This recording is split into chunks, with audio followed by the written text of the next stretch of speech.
Hey guys, welcome to the YouTube video. Today it's going to be a showing off video. I just got this beauty in for my collection. This is a project gun that I just bought, and for YouTube reasons, I must say I am legally allowed to own this and buy this.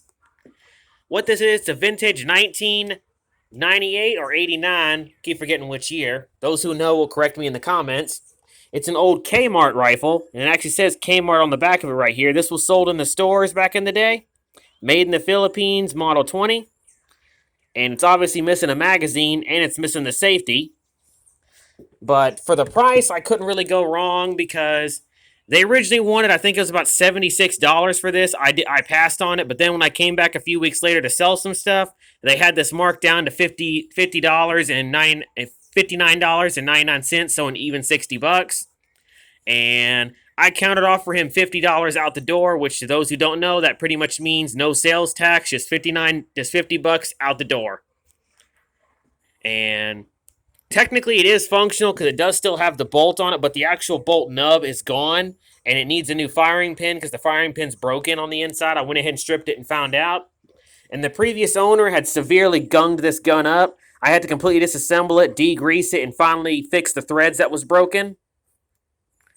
And, well, they weren't broken. Pretty much there was a screw inside this that was broken, and I got it out.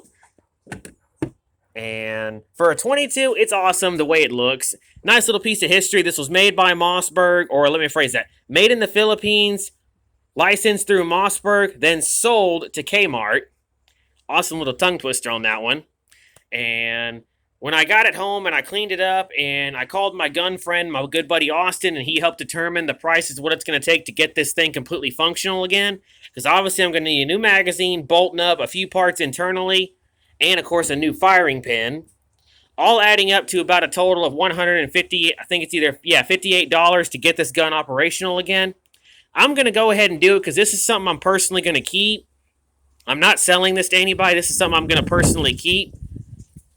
And because this is going to replace my 22 Marlin, my Model 60 that I love so much, because that gun has become a collectible and I want to keep that in nice shape. So I want a nice little 22 to keep around for animal control around my property. And this being clip fed, which is something else I like about it. So again, well worth it. So it's going to cost, it costed me $50 originally. It's going to cost me an additional $180 to get the gun fixed. I'm going to be in at roughly $208. So, and the gun itself is probably worth about $300 once it's all fixed up. And again, not bad. I'm going to keep it anyway. And I've already did some work to it. Like I said, I cleaned up all the gunk and grease off of it that was on this thing, and I repolished the bolt because it was dinged up pretty bad. And I can't wait to get the parts. My good buddy Austin's going to help me with that. So I hope you guys enjoy the video. What do you think in the comments? You think $50 for this gun as it sits was a good deal? Let me know in the comments. I hope you guys enjoy the video, and as always, stay sharp.